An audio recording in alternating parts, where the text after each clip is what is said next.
Welcome back to Timo's Dinky Detailing. Today I'm going to be doing a French dinky toy. It's a Fiat 1800. It's a station wagon, or if you're French, it's Familiale. So this is the Fiat station wagon, and it's a very simple model. Doesn't have any opening doors, and the back doesn't open. There's a later Fiat station wagon that I actually have from my childhood, where the tailgate opens and the back window opens and the back seat folds down. And of course, my parents got this for me because we had a station wagon, a '57 Chevrolet station wagon. So that was of interest to me. So here it is, a Fiat 1800. It has been redone before. Somebody's taken out the rivets and didn't put screws in. It must have been glued together at some point, and they must have repainted it. Back, the base is held on by two little tabs that stick out into the two slots in the casting. The springs are pretty rusty, but the rest of the base is not that bad. So the springs are still good. They're still springy. The rust is just surface rust. The bottom is scratched up a bit and has some rust on it as well. Now the tires on this one are actually in pretty good shape. Now this one has an interior and a window, so that's why I'm doing it. I have other ones that don't have, and they require extra work, obviously. So this one, the window is glued onto the chairs inside, or the interior. And if I try to take that off, it's clearly glued on there. And I don't want to try and take it off because it's going to crack the plastic for the windows. So here you can see it's in good shape on the back. On the front, however, the eyebrows of the headlights have been dented very severely. That's going to be a problem. That's going to be a difficult thing to fix. I'm going to do my best to try and get it back to looking something normal. So there you can see there's kind of a hole in there. I'm hoping I'll be able to tap that out and put a screw in. Let's see. If I drill a hole, I think there's still enough material that I can use the usual screws that I use. Those are 440 socket head cap screws. So now back to looking at these tires and wheels. I'm using my file. This has one edge ground off. You can see it's shiny. So I put that towards the wheels. This one has very nice hubs that are plated hubs, and I don't want to scratch them up, so I'm taking off these axles. They'd be very difficult to cut off because there's springs in the way, and so there's no place I can get purchase and cut them off. So I'm going to have to file off the mushroom ends. This is the technique I used a long time ago before I started cutting axles off. And I did temporarily even forget about doing that. After I was cutting the axles off, I forgot about this file. In this case, I have no choice. I need to file off that mushroom so the smooth edge doesn't scratch the hub. And that's very important because I want those hubs to look beautiful. I want to polish them up and make them look like they're new. Alright, just a little bit more, and off it comes. So you can see there's a little bit of rust. It looks like the plating has worn off a bit and it's rusted. And we'll get the wheel off, the tire off, and the tire looks pretty good. Actually, all four of them look pretty good, so I have a feeling I'm going to reuse those tires. I'm going to have to clean out those hubs. They have a sharp angle on the inside.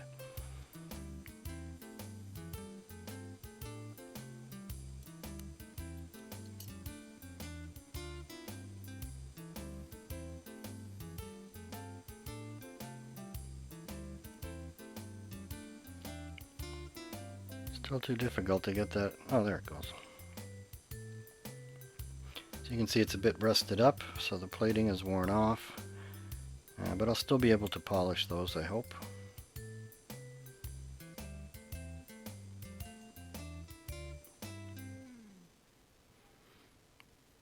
Now to do the same thing for the back.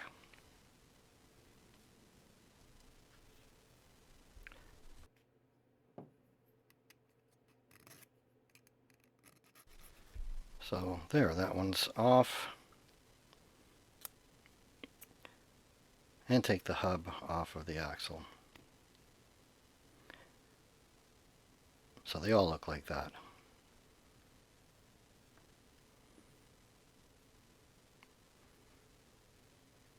And all of the tires look like they're in pretty good condition.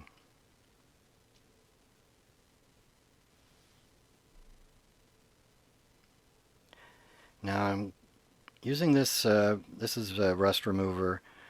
I'm not going to tell the brand because they're not paying me anything. And so I'm putting all the rusty parts in. That includes these hubs. And I'm putting the axles in there, get the rust off of them, save them up. Maybe one day I'll have a use for them. So there I have all the parts completely covered, and put that aside. So now I'm going to need to drill these out for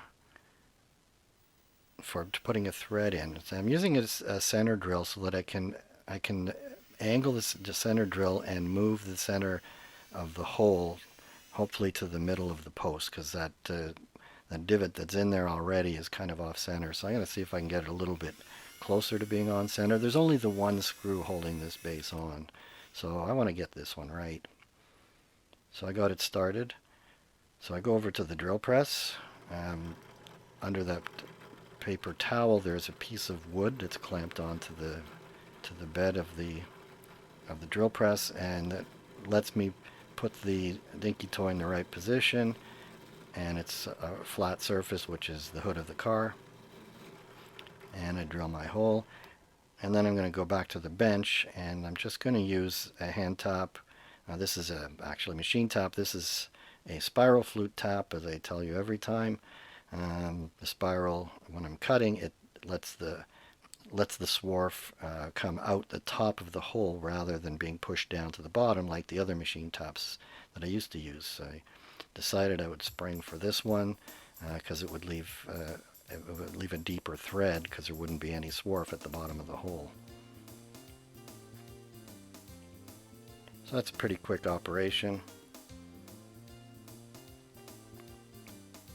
And I've got a thread that was used on a previous model. It got painted red. A screw, so that'll protect the hole when it goes for all these other steps like paint stripping. So here it's at night, so it's dark outside and I don't have much light on the deck. So I'm just doing this in the dark, boiling water, and then caustic soda goes in there. This one has been repainted, so I expect the paint to come off easily. Now in the meantime, I've left this in for some time, and there, the rust is off the bottom. It's got some gray marks there. Doesn't matter. That part I'm not going to paint because it's on the inside of the toy, but it won't be seen anyway. And these hubs come out, and those axles. Maybe one day I'll have a use for all those axles that I'm saving.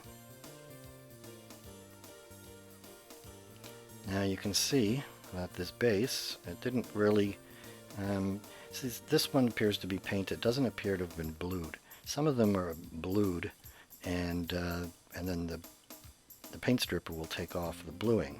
But in this case, the paint is still there.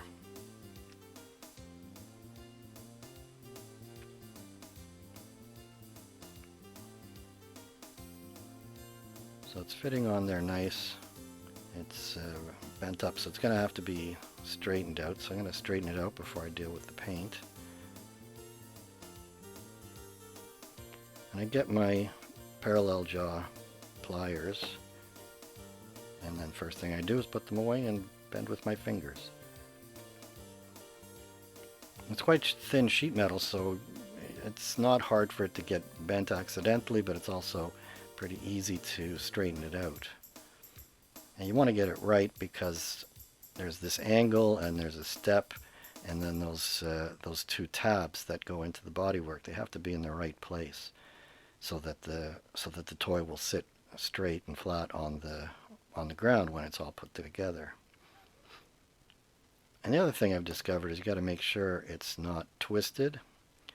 If it's twisted, when you put the wheels on and everything else, then you've done the whole job and you put it together, it may rock corner to corner.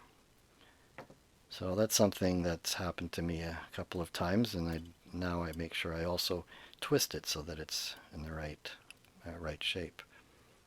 So that's got that back part. The front is funny. It's got this little bit of the sheet metal bent up there, and it's been hacked apart. Somebody was trying to pry it off or something from the front, and so I had to straighten that out a little bit.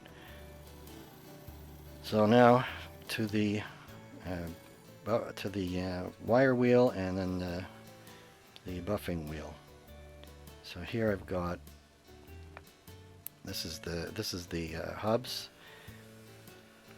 So these ones, they're quite deep, so I actually spend quite a long time polishing each one, and I get it pretty good, and so I think that's going to have to do, because it's really hard to get into that inside corner.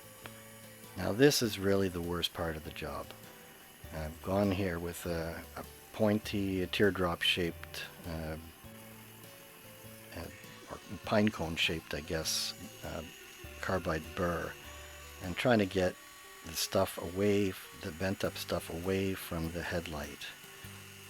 And this is a thankless job. It's a whole bunch of work for a long time, taking off the tiniest bits, because that burr is so tiny at the end, it's not really cutting very much. It's like drilling a whole bunch of little holes. So I'm showing you where as I started, but in the end I spent quite a long time trying to get this cleaned up. And here you can see, at least you can see the headlight there. So then, after doing as much as I could, cutting off the damaged parts, I've gone to the putty.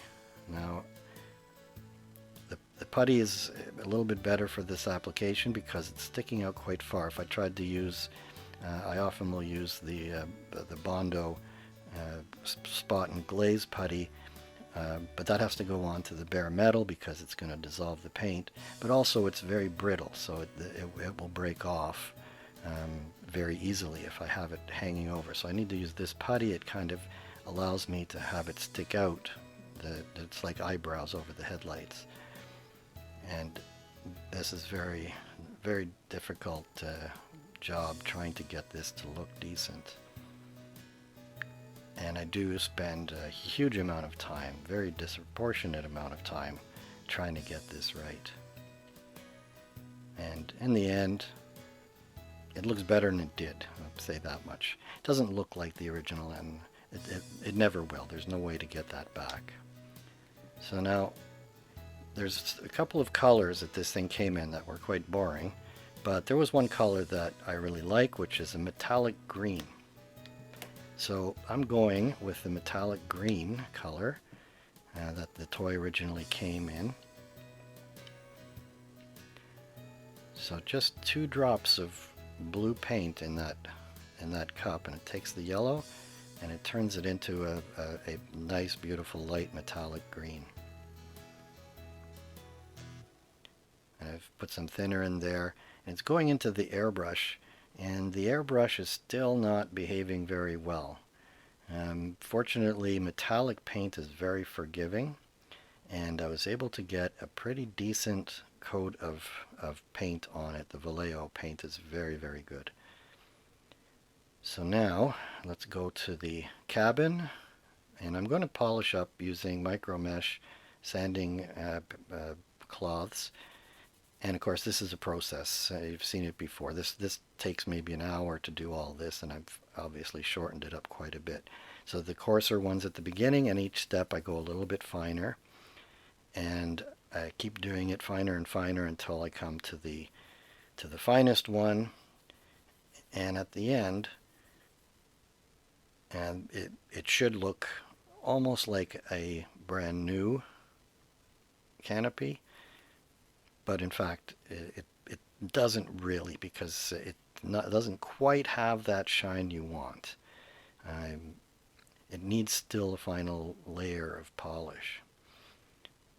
So here I'm up to 8,000. After this, there's only two more. And this is getting the smaller scratches out is what I'm doing. So this is the 12,000.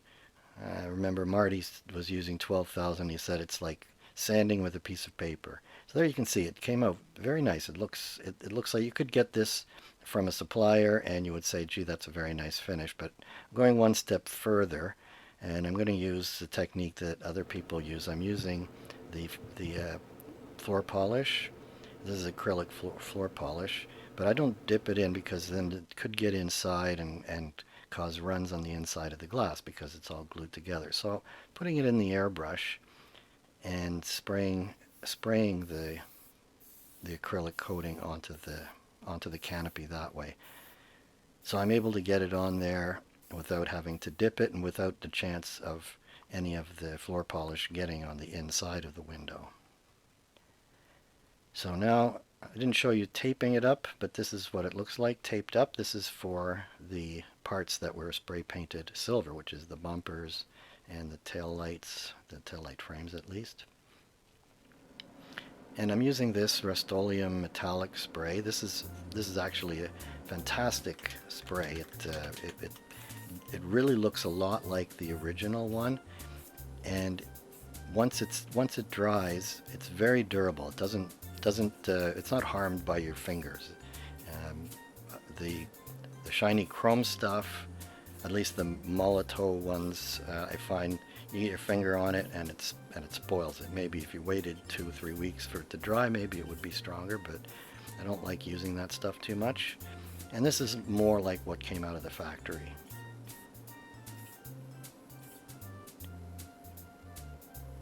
So now, of course, I didn't show you putting the tape on because that's the most boring thing.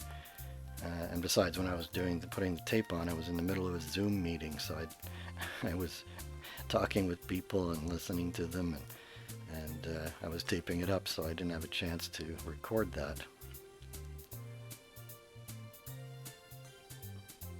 This is always the moment of truth. I'd see if anything leaked through. And in this case, absolutely nothing leaked through. There was no overspray getting through any cracks. It's I would say as good as it could be. Now the headlights, I didn't spray paint those. First of all, it would have been very difficult to tape that up. It would have been near impossible. And I'm going to do what I did on my early times doing these models, is make the headlights white. And I'm just going to brush on some white because when you do it white, it looks like the headlights are on. It's kind of an effect that I like, so that's what I'm going to do here.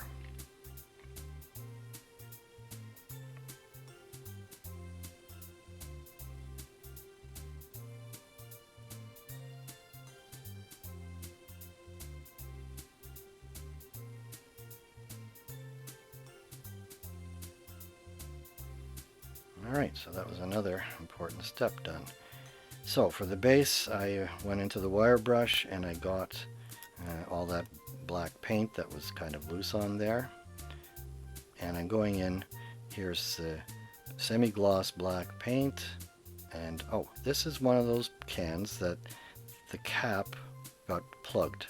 So I'm going to a different can. I'm going to this Bear paint, and the Bear paint is nice because you can actually invert that and clean out the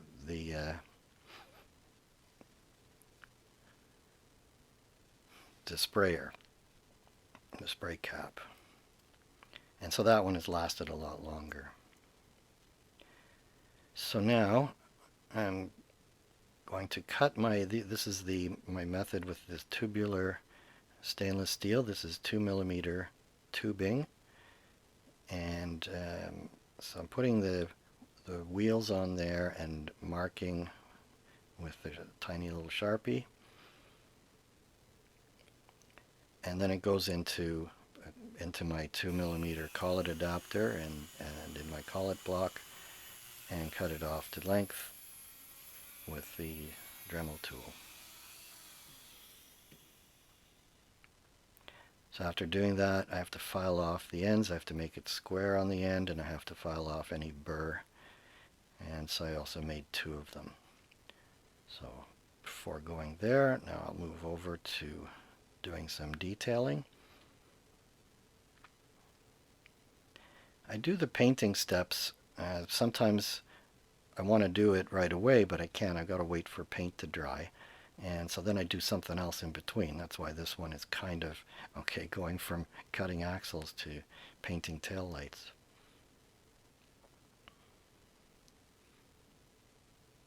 You can see I've got a little piece of tape at the bottom. That didn't work out at all. The paint went under the tape.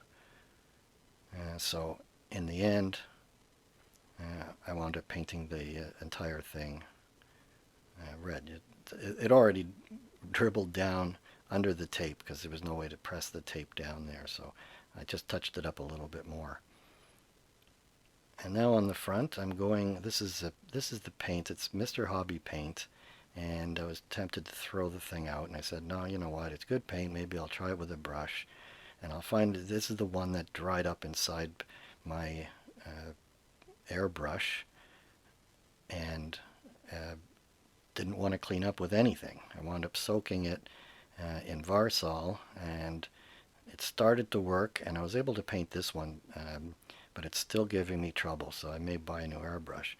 But I was worried originally with this paint because I said if I paint with a brush, I'm not going to be able to clean it. So here's after I tried to clean it, and it's all stuck in the bristles. So here I'm going with, this is the AK paint that a friend gave me to try out, and I keep using it for the headlights. It's a fluorescent orange. It's for the indicator lights in the front. And so I'm going in with a tiny little brush, and I'm touching it up to get it just exactly into the corners. And often the paint will run over the corners and spoil the whole thing. In this case, the paint has a very nice consistency for brushing, so it doesn't run away from me.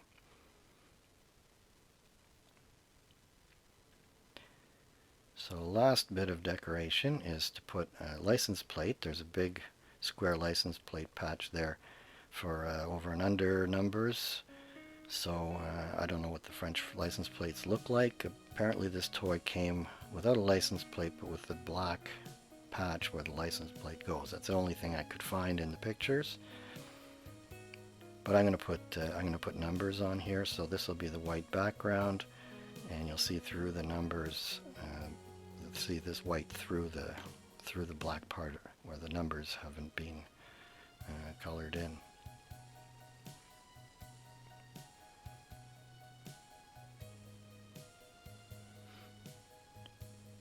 So here I put the numbers on, and that went very, very smoothly and easily. The numbers aren't anything special. Basically, it says Dinky and the model number.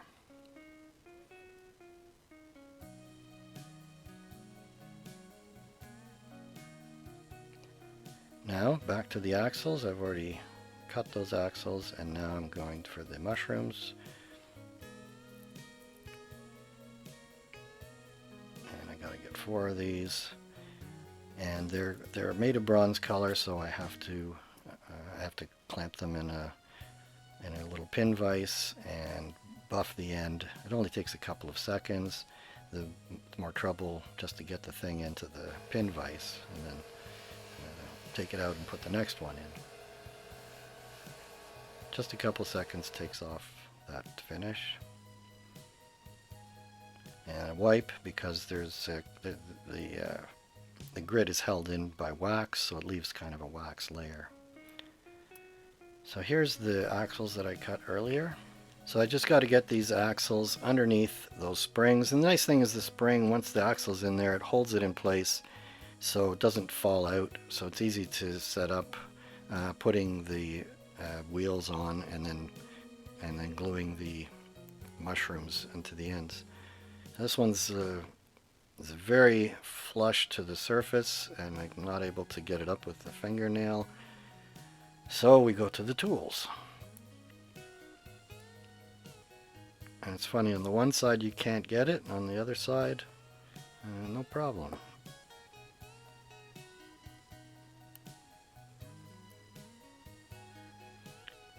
So now I put the hubs on, and then I can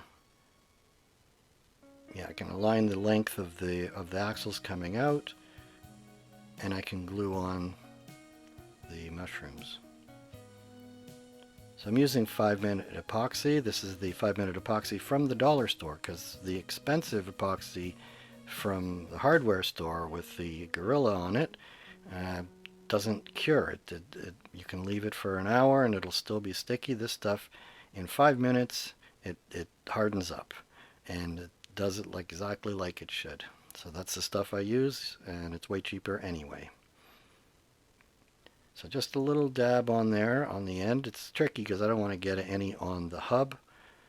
And then I put in the little nail that is my mushroom. And these things really do look like perfect axles. The trickiest part is getting them to the right length so that they don't stick out too far.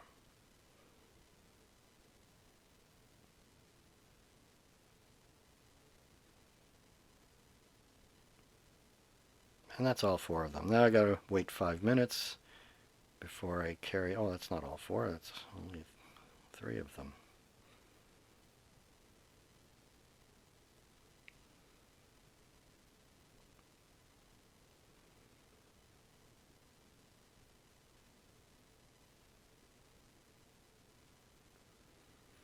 So there we have it. 5 minutes later, and ready to go. So these are the original tires. If you have a look at them, they've got a little ridge on the inside, and there's a little bit of rubber kind of from the mold that's sticking out, a little bit of flashing. So I put the flashing part to the inside on all of them, and this one will be one of the very few toys that will have the original tires.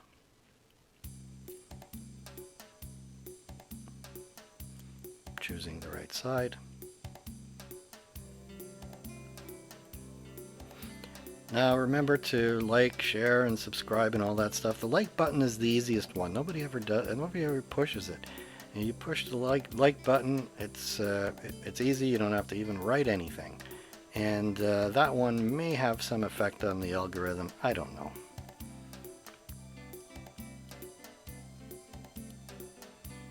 The like one, by the way, is the thumbs up.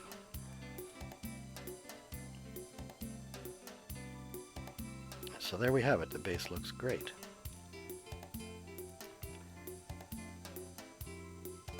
So now to put it together. All the parts are ready. I don't want to get my fingers onto the glass. And here I'm trying to adjust it. It fell right into the perfect spot. I got to take out this screw that was holding it in. It's now painted metallic green. And the base, I got to put it. I'm going to show you how I put it back. I put those tabs into the little slots. I push them back in, and now the hole lines up with the threaded hole. And now I get the stainless steel cap screw that I hope looks like a rivet. Doesn't matter, nobody's looking at the bottom of these things.